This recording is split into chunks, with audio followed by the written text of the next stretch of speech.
Hello friends, आज अपन एक और साइक्लिक ग्रुप की थ्योरम कर रहे हैं और वो लास्ट थ्योरम है इसकी, और ये बेहद मोस्ट और बेहद सिंपल थ्योरम है, ध्यान रखना एग्जाम में पूछी जाती है। ठीक है, तो थ्योरम क्या है कि सिद्ध कीजिए कि प्रत्येक अपरिमित चक्रीय समूह के दो और केवल दो ही जनक होते हैं। Prove that every infinite cyclic group has two and only two generators. तो यहाँ ये ध्यान देना, दो और केवल दो।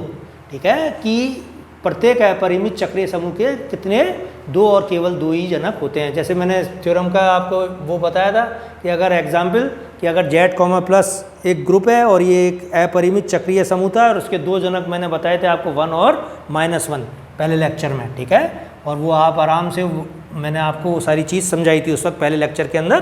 तो अब अपने को थ्योरम प्रूफ करनी है कि सिद्ध कीजिए कि प्रत्येक अपरिमित चक्रीय समूह के दो और केवल दो जनक होते हैं। तो सबसे पहले देखो प्रूफ में अपन क्या लिखेंगे कि माना कि दिया हुआ चक्रीय ग्रुप G है, माना कि दिया हुआ चक्रीय ग्रुप G है। ठीक है, तथा इसका जनक A है, तथा इसका जनक A है, तथा इसका जनक क्या है, A है। ठीक है, साथ ही G एक अपरिमित ग्रुप है, साथ ही G क्या है, एक अपरिमित ग्रुप है। ठीक है, अब वो ये कह रहा है कि अपने पास क्या प्राप्त हो गया, अर्थात G is equal to A। G एक अपरिमित चक्रीय ग्रुप है और उसका जनक A है, ये मैंने शॉर्ट में लिख दिया। ठीक है, यदि A की पावर n G का कोई, मैं क्या सिद्ध करूंगा कि A तो जनक है, A इनवर्स भी इसका जनक है, जैसे मैंने पिछले टर्न पे किया था। तो वो कह रहा है यदि A की पावर n G का कोई स्वेच्छ अवयव है, यदि A की पावर n G का कोई स्वेच्छ अवयव है, तब A की पावर n को कैसे लिख सकता हूं मैं, A इनवर्स की होल पावर -n। ठीक है, अर्थात G के प्रत्येक अवयव को A इनवर्स की पूर्णांक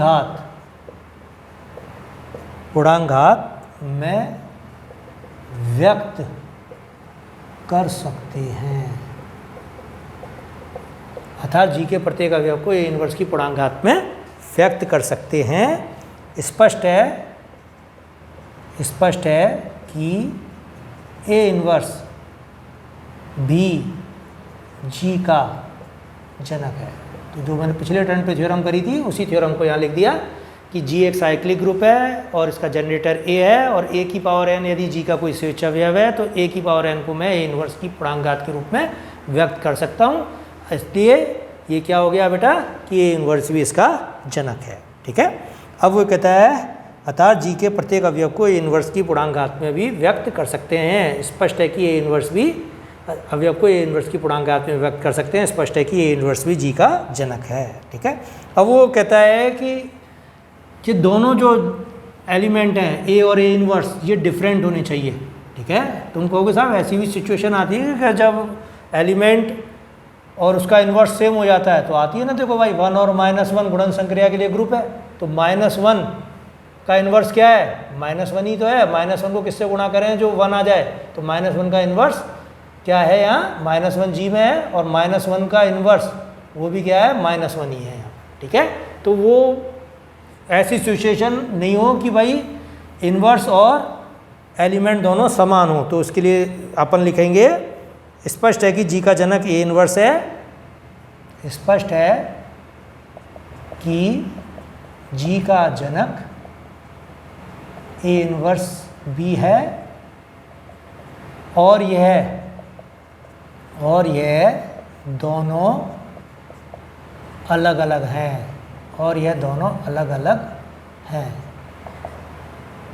क्योंकि अगर ये सेम हुए तो अब ये बताएंगे अपन सेम नहीं हो सकते, क्योंकि A बराबर A इनवर्स, इट इम्प्लाइज, दोनों तरफ A से गुणा कर दो, ठीक है, ए से प्री ऑपरेशन कर दिया दोनों तरफ, देखो तो it implies a square is equal to क्या आ जाएगा ई, और it implies order of a is equal to क्या आ गया 2, ठीक है। और it implies order of G भी क्या आना चाहिए 2, क्योंकि जनक का ऑर्डर ग्रुप के ऑर्डर के बराबर होता है, कल अपन ने एक थ्योरम करी थी। और जी का ऑर्डर तो क्या है अपरिमित, जो असंभव है, जो असंभव है क्योंकि जी अपरिमित है। अपरिमित है तो जी की कोटि तो क्या आनी चाहिए अपरिमित, तो जनक की कोटि जी की कोटि के बराबर होगी, लेकिन जी की कोटि तो परिमित आ गई, जो असंभव है। और असंभव वर्ड क्यों आया, क्योंकि हमने ए बराबर ए इनवर्स लिया था। अतः A does not equal to A inverse, अतः किसी भी हालत में क्या होगा ए इनवर्स के बराबर नहीं होगा। तो मैंने ये सिद्ध कर दिया कि साहब जी के दो जनक हैं, एक ए और एक ए इनवर्स, और ये दोनों अलग हैं, ठीक है। लेकिन अब वो कोई तुम में से ही खड़ा हो जाए, साहब मैं तो ये मानता हूँ जी तो साहब आप कह रहे हो अपरिमित है, तो अवयव कितने हैं इसमें अपरिमित। मैं आपकी बात मान लेता हूँ साहब ए इसका जनक है, मैं दूसरे की बात मान लेता हूँ ए इनवर्स भी इसका जनक है, लेकिन मैं एक तीसरी बात कहता हूँ साहब इसके सिवाय भी एक और जनक है इसका, ठीक है। मैं तो ये कहूँगा साहब ये इसका जनक एक और कोई है, और उस जनक का नाम मैं ए की पावर m देता हूँ, ठीक है। तो अब भाई तुम्हारी बात भी लेके चलनी पड़ेगी, और जैसी वो बात लेके चलेंगे ए की पावर m इसका जनक, तो फिर से एक गलत रिजल्ट आएगा। तो वो देखते हैं अपन, देखो क्या कहता है वो। अब हम सिद्ध करेंगे, अब हम यह सिद्ध करेंगे, अब हम यह सिद्ध करेंगे कि इन दोनों के अतिरिक्त, इन दोनों के अतिरिक्त जी का अन्य कोई जनक नहीं है, अन्य कोई जनक नहीं है। क्या मतलब हुआ, वो कह रहा है ना थ्योरम में कि इसके सिर्फ दो और केवल दो ही जनक होते हैं, तो वो कहता है कि इन दोनों के अतिरिक्त जी का कोई अन्य जनक नहीं है। यदि संभव हो तो माना कि, यदि संभव हो तो माना कि ए की पावर m जहाँ m does not equal to ±1, ठीक है। वो कहता है साहब, तीसरे ने कहा साहब ये भी इसका जनक होगा ए की पावर m, जहाँ m का मान क्या नहीं है +-1 नहीं है। तो कहता है यदि संभव हो तो माना कि ए की पावर m जहाँ m does not equal to +-1 भी जी का जनक है। अब जी का जनक है तो ए की पावर m की कोई पावर n के लिए क्या आना चाहिए a या a इनवर्स, क्योंकि a और a इनवर्स जी के अवयव है। तो a की पावर m यदि जी का जनक है तो a की पावर m जनक क्या होता है कि उसको पूर्णांक घात के रूप में व्यक्त करते जाओ, जी के अवयव आते जाएंगे। तो वो ये कहता है कि a की पावर m जहाँ m does not equal to +-1 भी जी का जनक है, इसलिए जी का प्रत्येक अवयव, इसलिए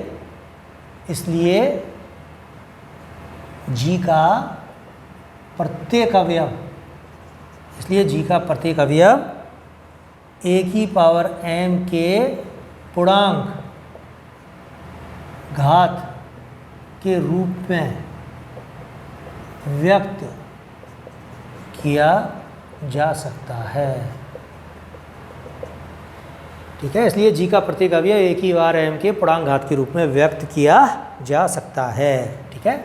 अब एक इसमें है जी में है, तब माना n बिलोंग टू z विद्यमान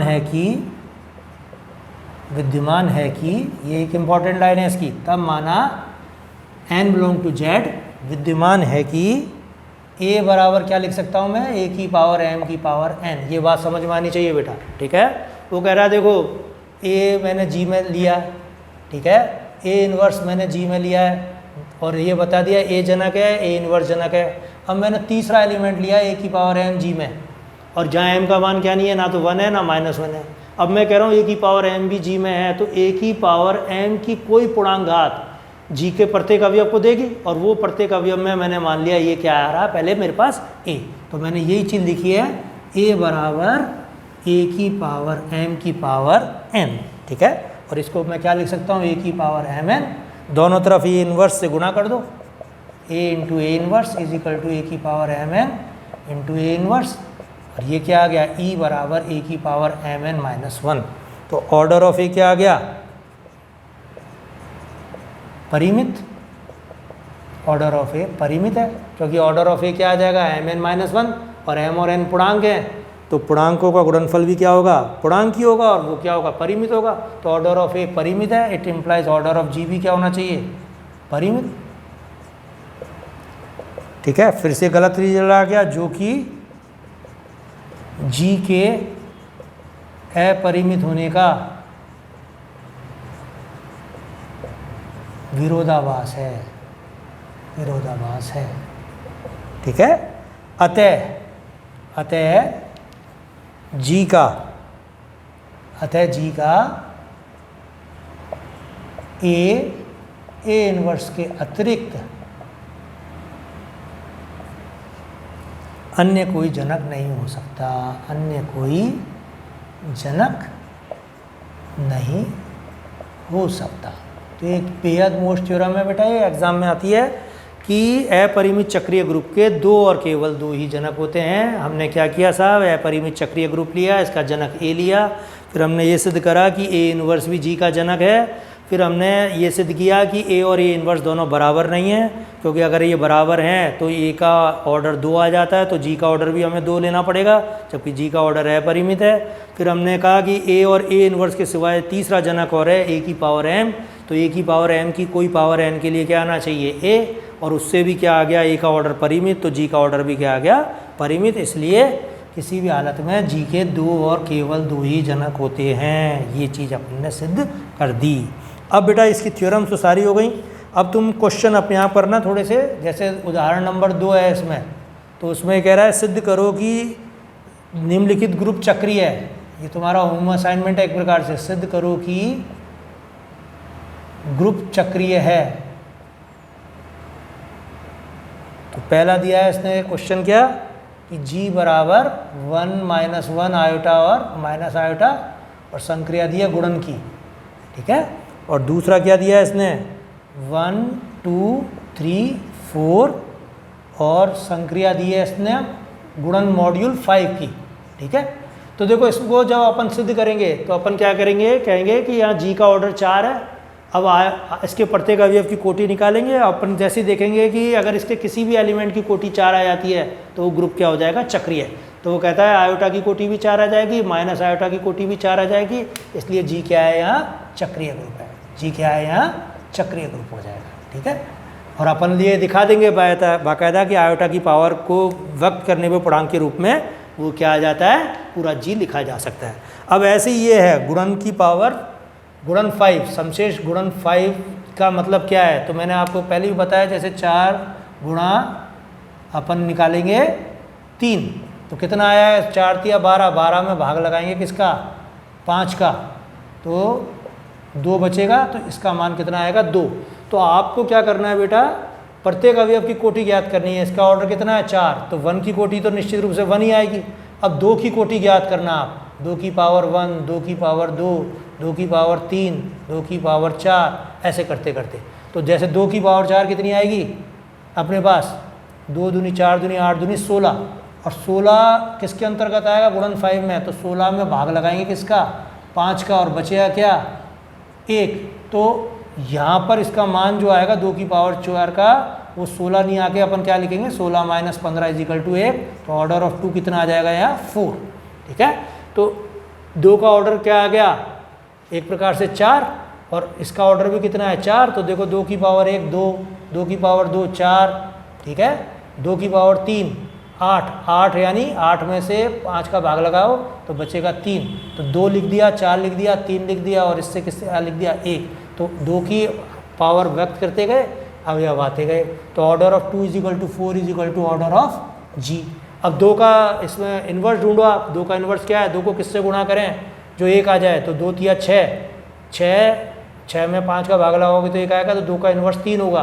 तो ऐसे 3 का भी अभी ऑर्डर कितना आएगा अपने पास, हर हालत में 4 ही आएगा। तो 3 × 3, 3 दूनी 3 × 9, 9 को आप क्या लिख सकते हो, 9 - 5 = 4, और फिर 3 क्यूब, 3 × 9 = 27, 27 में भाग लगाओगे किसका, 5 का, तो बचेगा 2, और 3 की पावर 4 यानी 3 × 9 = 27 या 81, 81 में भाग लगाओगे 5 का, 80 निकलेगा, और 1 बच जाएगा, तो ऑर्डर ऑफ 3 भी क्या आ जाएगा बेटा 4। तो ये आपको ये आना चाहिए इस तरह क्वेश्चन, और फिर कोई अपनी ज़रूरत पड़ेगी तो मैं और क्वेश्चन करा दूंगा, ऐसे उदाहरण 3 भी कर लेना आप, ये सारे क्वेश्चन आपको करने हैं, ठीक है। तो ये मैंने आपको बता दिया बेटा, ये आपका एक इम्पॉर्टेंट लेक्चर ख़त्म कर दिया मैंने, चैप्टर ही ख़त्म कर दिया आज, है ना।